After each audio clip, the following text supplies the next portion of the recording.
deep conversation, working on the streets and figuring out what we're going to do to make our community safer. It's an amazing conversation. We'll be back in just a few.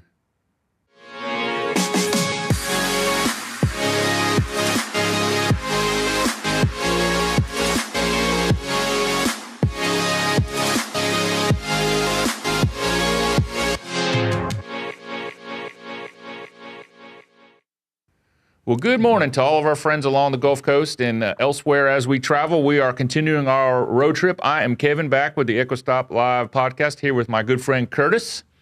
Kevin, how's it going, man? It's going pretty good, Curtis, but I've got another surprise for you that you probably weren't aware of. We have a guest with us today. Man, look, you've got to stop with the dad jokes, dude.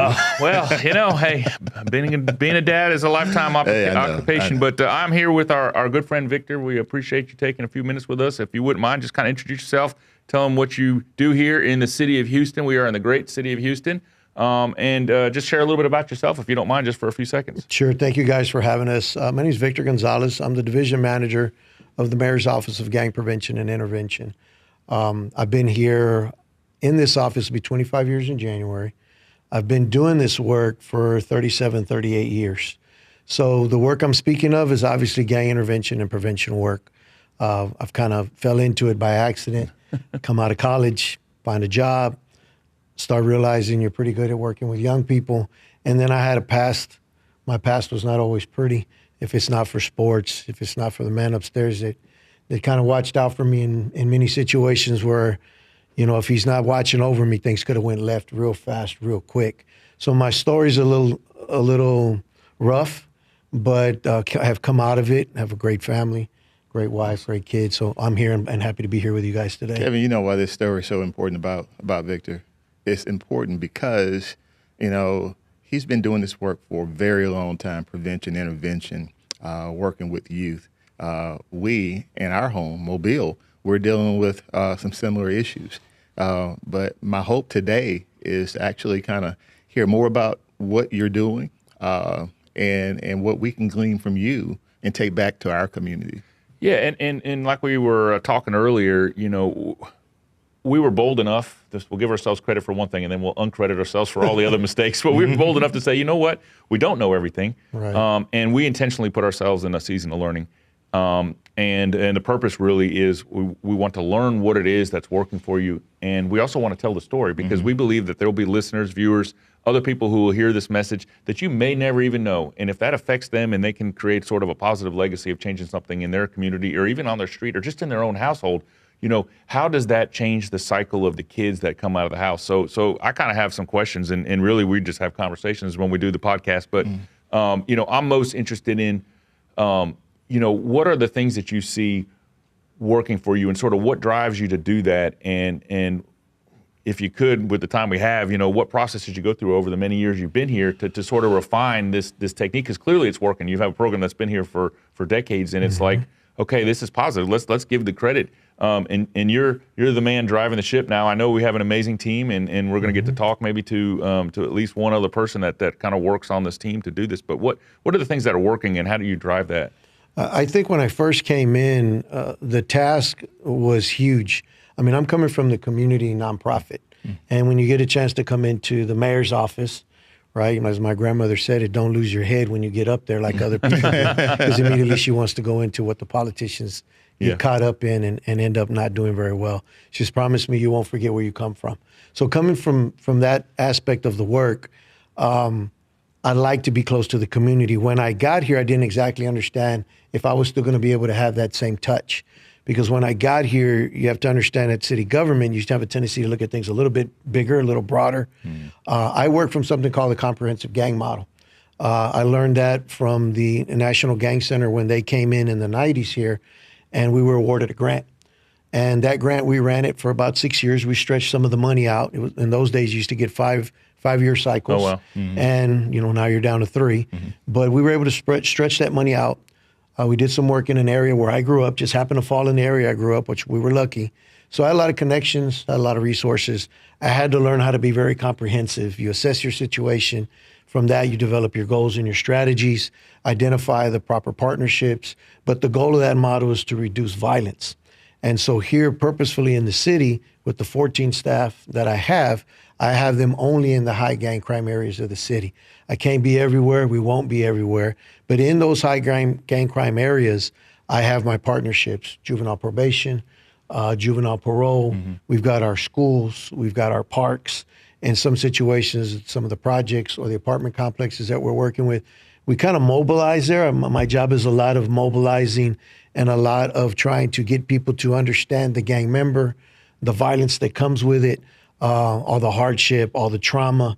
It's our job here on the prevention side to educate folks in our city about what gang violence is, how gang members develop, or some of the things that they get into, and then what are some of the things by providing hope to give them avenues in which to remove themselves from that. And then we spend a lot of time intervening in situations that are violent. So we may have to do mediation sometimes on a school campus, sometimes in the community. We had a situation a couple months ago, where one of our clients, who's a juvenile probation kid, got his house shot up, and they put 28 rounds in it. And as we got more and more into it, there was 6 other drive-bys, and one of them got 56 rounds in it. And now we're working with some of the same kids from those gangs that were beefing with each other. So they're here. So we're the referral source.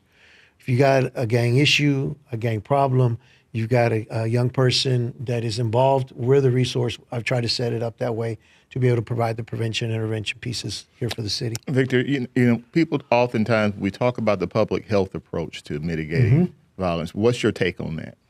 I mean, when you start looking at the public health aspect of it, you start digging into the mental health, the trauma, the drug addiction. There's a lot of drug issues that these kids face. There's a lot of mental health issues. There's a lot of things going on with some of these young people, both male and female, that get involved in these gangs, and you can't ignore it. It's there. I look at it as whatever approach is going to work, whoever funds it, fund it. I think I get more concerned with how we're actually going to intervene, how we're going to create strategies, and how well are we going to work together. Because if it was one thing I learned early in this career, you guys, was that I couldn't do this by myself, but I was trying. And my heart was so big that I'm going to make it happen. I'm going to make it work. This is my hood. This is my neighborhood. They put this model here. As much as I didn't agree with it in the first because it was so academia, I was like, I got to bring the street to it. And when I was able to learn that, I was able to probably make things a little easier and a little better to transition into this whole process. Yeah. I'm sorry, Kevin, go ahead. No, I mean, you know, I wasn't counting, but it sounded like you used the word learning several times, and I'm like, this is what we're talking about, and I'm so appreciative that you've put that in to every step you've taken, because every step is a learning process. And sometimes we think, especially, you know, you throw law enforcement, you throw government up there. No, they have all the answers. They have it all fixed out, but you're trying to solve a puzzle that you've not actually put your hands on the individual pieces. And so it's like, so I kind of look at it a different way. And what you say, bridging the gap. And I've actually done this once in my life, and it didn't really go over really well with the supervisor, but I'll throw this out there. But I literally took a handful of puzzle pieces, and I threw them in the corner of one corner of the room, and I threw them in another corner of the room, got some really weird eyes staring at me, and like, what on earth is Kevin doing? And I'm like, this is literally how you're trying to solve this problem. You have all these individual pieces that you don't know what's in each pile. They're separated around here, and nobody's trying to put them together. Like, until we connect the dots, you will never solve this puzzle. And of course, I got in trouble when I walked out and did pick up the pieces. But the reality of it was, that's how we've left our communities in many senses. It's the collective impact approach. It's understanding that the problem is bigger than one agency. It is. But it's a common denominator. It's just that we're not working the problem out together. I think a lot of what happens is that when you're tackling gangs, or the history anyway, law enforcement is the first place to dump it on. Right. Put it on law enforcement, zero tolerance, suppress it, investigate it, intelligence gathering, do what you got to do, put them away, right? The prosecution, the criminal justice. That's only going to go so far, because even on our end of it, sometimes some people have the tendency to think, well, I know gangs. I was a gang member. I was formerly incarcerated. I know what they need. But that doesn't always mean that you understand how to navigate the person in that situation if you're still trying to navigate yourself and there's no level of stability. I think for all of us, we all want to do right and try to do the right thing when we're talking about gang violence. But I think the bigger issue is, how do we come together collectively? And we have to play ball with each other and respect each other's boundaries, agencies, processes, and protocols, because I had to deal with that. I was not very friendly with law enforcement in the beginning, and I still have a line. It's very, very fine. I only use it when I feel I need to use it, and that's if it's a serious violent situation that I'm dealing with. Probation and parole, no different. I mean, we're here to advocate. We're here to help. That's my role. But I also have to learn that sometimes some kids got to sit down. Some people need that time out in jail. I don't agree with it, but I think sometimes it's necessary, because sometimes I think some kids don't realize how out of control they are, especially with mental health and drug addiction. Let's talk about real quick, how people oftentimes immediately focus their attention on law enforcement because they see that this gang problem being a law enforcement problem when actually it is a community problem. I like to say, and unfortunately, sometimes law enforcement takes on that responsibility. And even though law enforcement becomes frustrated with it, but we don't say, wait a minute, this is not just our problem. We don't say that. But I believe this. I believe even Superman has super friends, right? So the reality is that we have to pull on those people that are friends of ours or create those friendships, because they do have a superpower that they can give us to help us address those things that they think we have the power to do. It takes all of us to figure out what that is and actually come to the table together and discuss those things, but not just discuss them, actually put action to those conversations. I think unfairly sometimes what happens, because it gets dumped in law enforcement's lap in the beginning, they expect you to do things, but they don't train you how to do prevention, intervention work. You can have police athletic leaves. You can have PAL. They used to have DARE back in the day. You can have GREAT, right? And so they get trained to do those types of strategies, and they develop those skills. But it's more than just educating. When you're trying to intervene in violence, if you're trying to reduce it, you have to be able to get out there and talk to people that are driving that. You got to immerse yourself a little bit in that to be able to have a better understanding. Otherwise, how do you bring people together? So you drew us right to the line of where my mind was going listening to the two of you talk. And law enforcement's really great with the what and the where. Send a car. But it's only recently, and they don't really do a great job all the time, and this is where we have to do, is asking why. And when you get to the why, you can be a problem solver. But until you ask the why is this individual? What is this case today? I have a good friend took me to a horrible barbecue restaurant, but he told me it's an important lesson a number of years ago while we were sitting there. And he said everybody has a story. And that piqued a curiosity in my mind that I hadn't opened for years. And since that day, I've made a mission of trying to figure out what everybody's story is, because when you see the story, you can start asking the why. And if you don't understand what the why is, then all you're ever going to do, you may coincidentally be at the right what and the right where. You may be responding, but proactively, what are we doing? Otherwise, if all we're going to do is do what and where, we're putting dots on a map, and eventually we're going to shade the whole map with a bunch of dots. And this is where law enforcement does a really good job. Again, you call 911, they come most of the time, but that doesn't answer the why. And then we investigate. And then what experience? So we have an assaults investigator, or we have a domestic investigator. But what training do they have in the root cause of a lot of these issues? And you have, Curtis has a lot of programs that deal with fatherlessness and all these other things and cycles of violence. And what did they witness? Oh, this person's an abusive person, but what did that person witness as the cycle of their growth? And so I've learned a lot and through it. And that's why I want to stay in the season. And what I'm hearing you say is what we're doing is we're attacking the why problem. And we're really trying to figure out, and I'm not putting words in your mouth, but that's kind of what I'm sensing is we're trying to provide solutions and not just show up reactively. Right. And if you think about it, I'm going to ask this question because, and both of you guys, one of you can answer this one for me, hopefully. All of us, when we talk about the different disciplines and how we need to have this collective impact approach to addressing this issue, most of us are problem-solving people. We are trying to find solution to a problem. It just amazes me that we can't come together to solve a problem that we all feel like, or hopefully we feel like we can actually help with in some way. And those who don't feel that way, then how do we actually get those people to actually feel that way? I think the thing that I've learned here in Houston is that I've learned how to play with everybody I need to play with, and that is trial and error. And even when I thought I had it down, I was like, man, you forgot about the turnover in law enforcement. You forgot about the new turnover in probation or the principal at the school. There's always maintenance that you have to do, but people struggle with how do we work with each other from all different disciplines. How do we make this work, both from the intervention and the prevention side? Not everybody wants to get involved with our office. There's plenty of folks out there that, hey, I'm going to go do me, Vic. I'm a bang. This is what I do till I die. I respect you. It's all good what you're trying to do, but I'm not ready for that. So I always tell law enforcement, you're going to have plenty to play with. And because we tell our kids here, you won't play with us, you won't play with 12. So you can play with us. Let's look at following all your sanctions probation. Let's worry about getting yourself back into school. Let's reduce your gang involvement, your criminal activity. Let's find something else positive for you to do. If not, then police is out there waiting on you if you want to keep cutting up. There's plenty for everybody to play with. I think the problem is always, how do we all come together and actually finding somebody in that community that they all respect and trust, because a lot of trust in this, because the tendency for us will be we're the hugger thugs. So we don't trust you. Then the cops are the bad guys because all you want to do is lock folks up. You ain't trying to hear it. And so sometimes we have to get out of those old mindsets and realize that there's good in every agency.